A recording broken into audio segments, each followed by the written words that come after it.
Hello and welcome to the best of British motorsport, which this week comes from the Welsh Motorsport Centre here at Pembrey, just inland from Carmarthen Bay.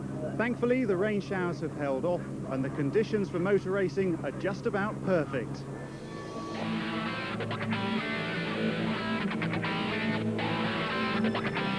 Coming up, rounds 13 and 14 of the British Formula 3 series. Championship leader Jan Magnussen looked a certainty for the title at one stage, but this incident at Snetterton in the previous round made it a pointless outing for the Dane and allowed Belgium's Vincent Rademacher to close the gap. The production Porsche series has provided its share of drama this year, and one of the season's closest finishes between Roger Coy and Pete Chambers.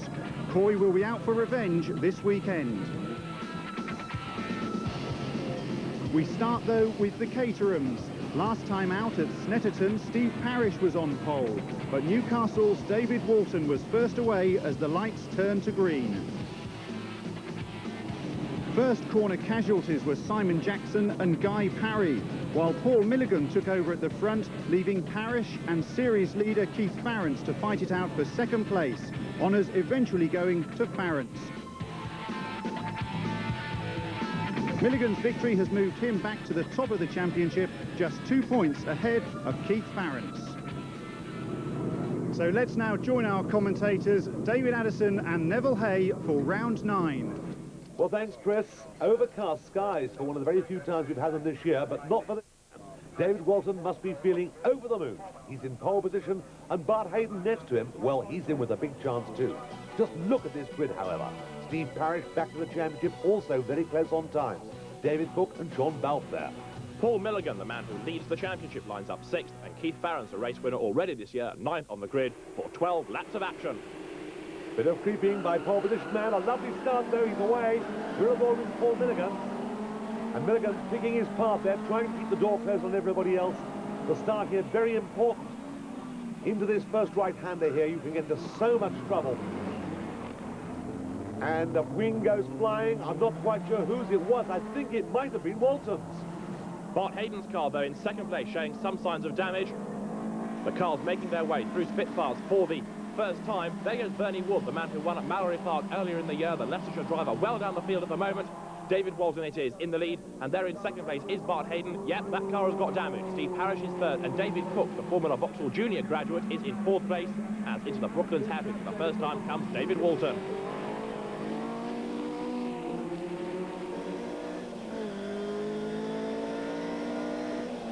Looking back from Sean Balfe's car, that's Paul Milligan closing up to us as they come down the speedway straight through the right-hand kink and then into the long right-hander at the bottom of Honda curve. Sean Balfe looking for a way past number 66, Steve Parish, as they come through to complete lap 1 of 12. And look at the lead that David Walton has got already, a blindingly fast opening lap. Yeah, I think also the fact that they're so close together is allowing the leader to get away. And you can see how Parish really doesn't want to be stuck there at all. On go the brakes, Keith Farrance there. Almost throwing it all away, got it back at the last moment. He did take them off at the right time. David Cook, number 56, the man in third place in the Beecroft hire car. Steve Parish right up behind him in fourth place. And here's Paul Milligan, and you can see there the way he has to work so hard behind the wheel. These cars with all that power, 2-litre engines, very difficult to control. And Milligan, after his problems on the first lap, trying to work his way up past Sean Balfe. Steve Parish there, going into the Brooklands hairpin, and he has to apply a bit of correction as well.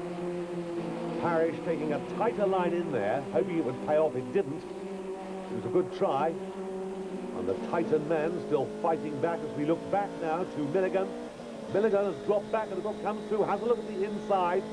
A good quick approach now, and he's hoping that as they come through here perhaps to get alongside, but he understeers away his chances there and almost loses the car. Over the curve and onto the grass there, he's got right back from Sean Balfe. He's being attacked by Russell Morgan, and the leaders are closing right up now. Bart Hayden closing onto the tail of David Walton. Contact! Milligan hits Morgan. Round they go. The two cars hit each other again, and Paul Kite gets involved. Three of them off there at the hatches hairpin. Paul Kite's white car facing the wrong way. Milligan has stalled. Disaster for the championship leader. Yes, I think that was Milligan's mistake there. A little mental aberration. He's done it before. He did it again. Went for the gap that wasn't there. The two leaders coming through much closer now, with Bart Hayden in second place, right up behind the race leader David Walton, and their Rotherham driver David Cook in the white Caterham, a very close third, but a very wide approach there to the Brooklands hairpin. Steve Parrish has style, no doubt about it, right up there with them in fourth. Let's have a look now at the sight that Paul Milligan had as he came through. Well, you can see, in fact, that there just wasn't room there. Now, some may say that was just a motor racing accident. Perhaps I'd agree with them, but I think that really he shouldn't have been trying to get through in a place where there just wasn't room. And Paul Kite involved as well, as his car was clipped by Russell Morgan. Parrish goes off there. Parrish off all over the grass, coming out of Honda curve. Well, he recovered very well indeed. He gets away with it as Bart Hayden, number 5 on the outside, challenges for the lead.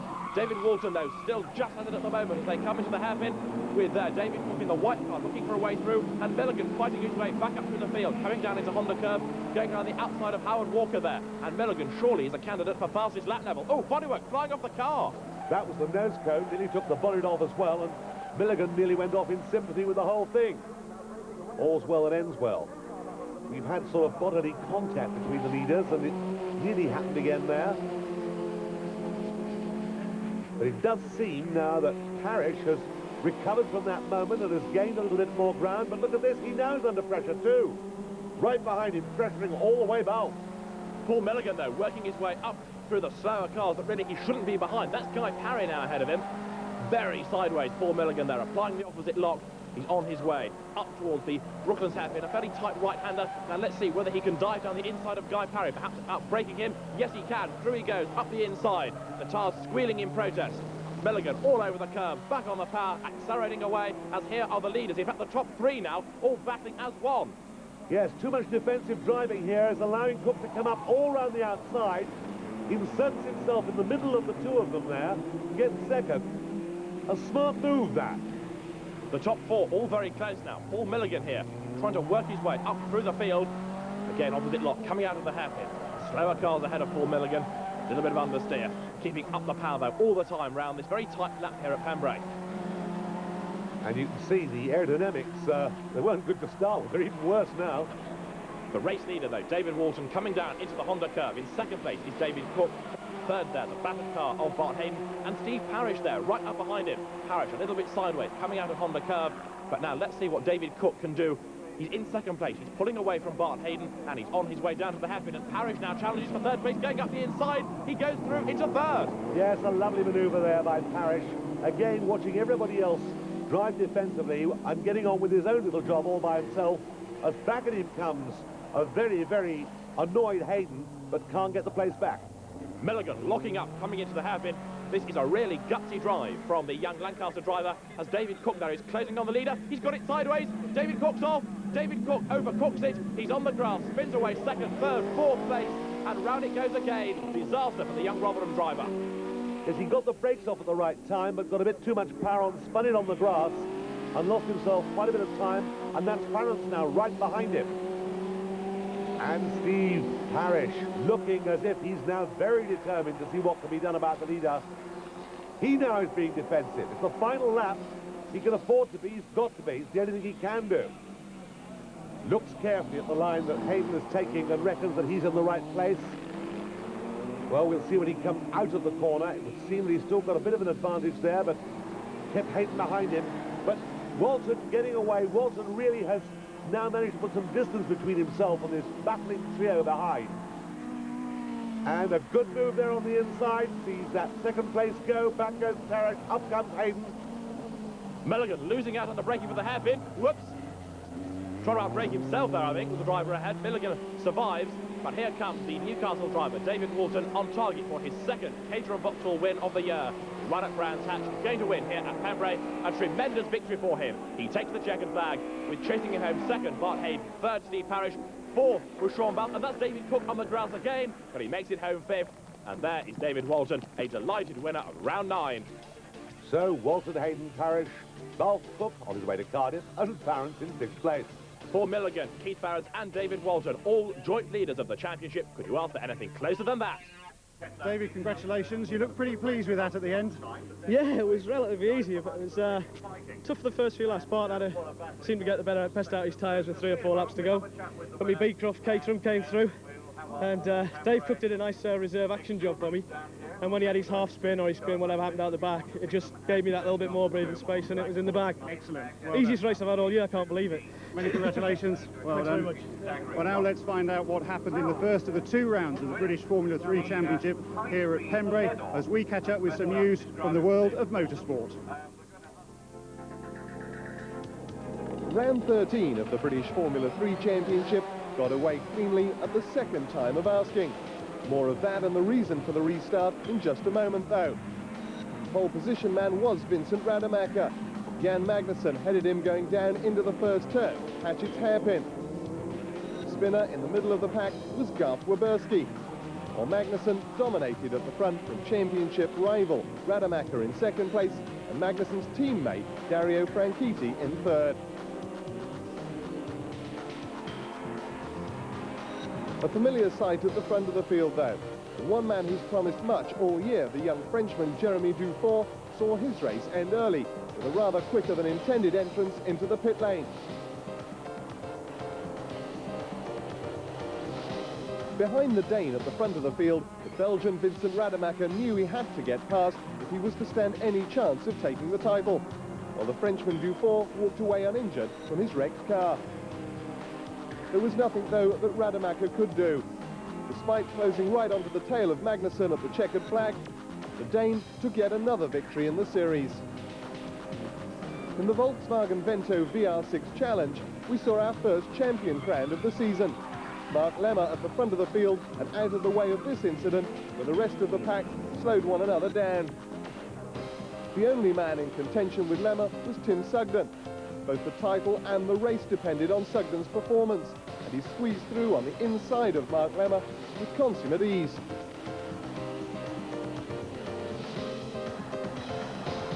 Towards the end of the race, though, Lemmer was back for a crack at Sugden. Slower cars getting in the way and holding up Tim Sugden, and Lemmer was able one way or another to squeeze through on the inside. Tim Sugden ran wide. And with him not competing in the next round of the championship and victory here going to Mark Lemmer, Lemmer becomes the first champion of season 94. A fine drive to third place from Dave Pinkney. In the Volkswagen Polo Cup category, Willie Moore was the victor. But congratulations, though, to Surrey's Mark Lemmer. Finally to crash of the week and the aborted first start to round 13 of the Formula 3 series. The unlucky man, Spaniard Ivan Arias, rolling out of contention at the back of the field. He climbed from his car quite uninjured, but the replay from behind shows that it was contact with fellow countryman and teammate Pedro de la Rosa that caused the accident.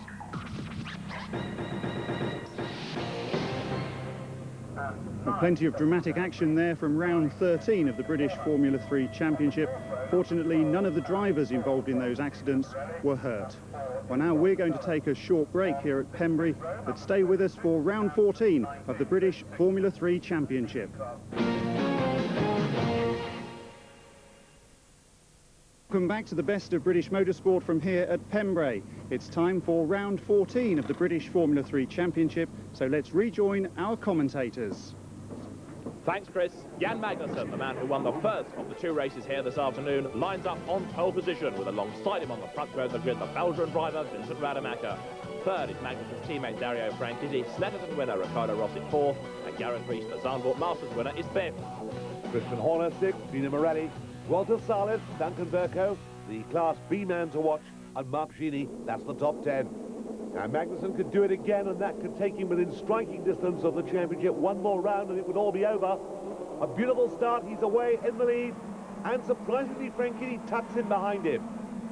Magnussen returning to form, and Franchitti showing the form that we'd expected of him.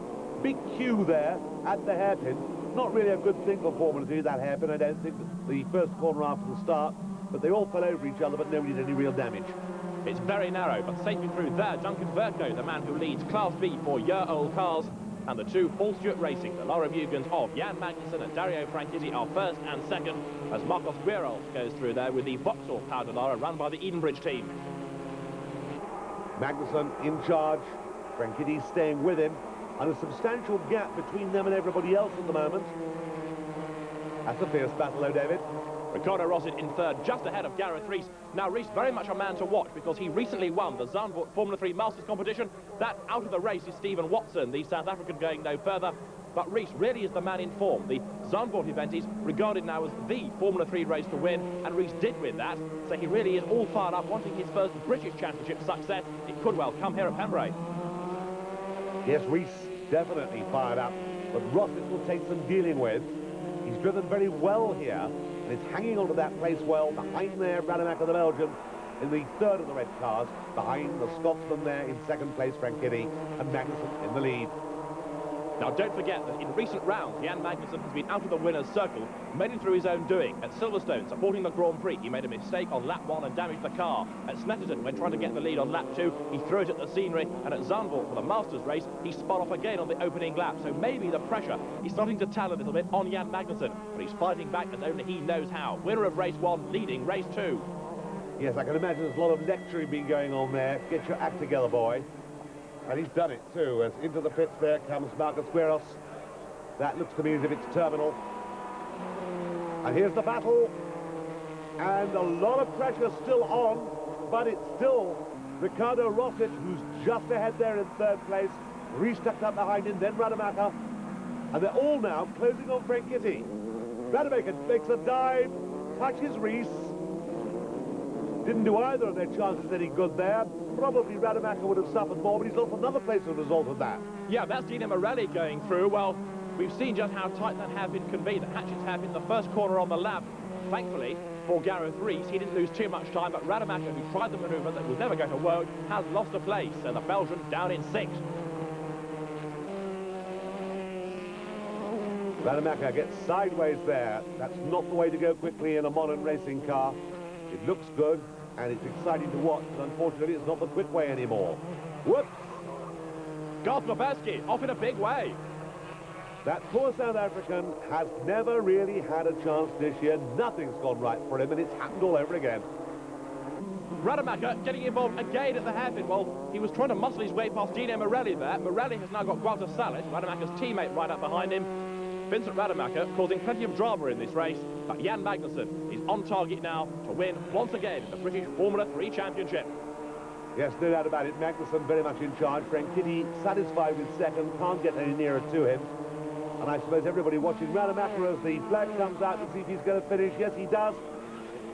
Now, why did he do that? He could surely not have done it purposely. Magnussen taking the flag ahead of Franchitti in that big moment at the finish. Rosset third, Gareth Rees fourth, Rademacher fifth, and Dino Morelli sixth. But what a funny finish. 10 wins out of 14 races for Jan Magnussen. It moves him within a couple of points of taking the 1994 British Formula 3 Championship. Rademacher second, Rees third, and Duncan Verco has all but sewn up Class B. Jan Magnussen well on his way to the British Formula 3 Championship. Time for us now to turn the clock back and take a look at the Pirelli Porsche Production Championship, which took place earlier today. Let's join our commentators. We pick up the action on lap 3 with John Williams composed and in the lead. Chambers behind him, then Edwards, Wilson, Coy and Williams, that's the top 6. And they've spread themselves out a little bit, David. They have indeed. Peter Chambers has had to battle his way up past Paul Edwards, and now he's setting off in pursuit of the race leader, as though we look back to the Class D cars, those of 100 to 165 brake horsepower, with Diane Osborne going through there with the 924S, up behind the Greek driver, Gerald Alcasalian. Into the Brooklands hairpin they come. The lower horsepower cars having their own private battle as they make their way out of Brooklands and accelerate off down the Speedway straight. We're on board now with Roger Coy, the Banbury architect, in 5th place. He's got designs on 4th. Peter Wilson ahead of him, going into the hairpin. Now Roger Coy locking up there, being attacked from behind by Rob Williams. Yes, reacting to the presence of the other driver, and they touch again there. I'm not quite sure whether he knows what his mirror's for, but he's found out. To tell you there's somebody behind you, chap. Well, Roger Coy shaking his fist there. I think he's going to blame Rob Williams for all of that, as there is the Warrington accountant, Caroline Lucas, who leads Class D at the moment with her Porsche 924. Peter Owen coming down into the hatchet hairpin. Gerald Alcasalian up behind, then Diane Osborne with her 924. Lots of understeer there from the 924 as it turns through the hairpin. Very tight corner, that, Neville. Very tight indeed. We're watching this battle out at the front of the field. And closing the gap a little bit now, Chambers. Getting himself more on terms. Closing the gap on Williams. But there's a gap where Paul Edwards was. Now, what's happened to him? Peter Wilson goes through in third place. Roger Coy fourth. For the leaders going down into the hairpin with Chambers closing on John Williams. A very sideways car for Chambers. There's Edwards. He's in the pits. And it looks like a deflating front tyre. So Edwards out of the proceedings. You then get back in as we get another exciting battle going on further back down the field. Not the man with the complicated name, the man with the other name. Well, that's Caroline Lucas. Behind her is John Bustle, and they make contact. Caroline Lucas understeering out of the hairpin. Plenty of hustle and bustle there. John Bustle goes through. A dented car for Caroline Lucas, and she's lost the lead of Class D. Here are the leaders, though. Peter Chambers going through on the inside of John Williams. Williams tries to close the door, but it was too late. Chambers had the line behind the curve, and into the lead he goes. Pulling away now slightly, it seems, from John Williams. I wonder if the white 911E there can live with the leader. Well, that remains to be seen. Coy up through past one back marker, two more in front of him. And you can see that these Porsches are a little bit tail happy. Screws himself up for another go there. Has a look at the inside on this one.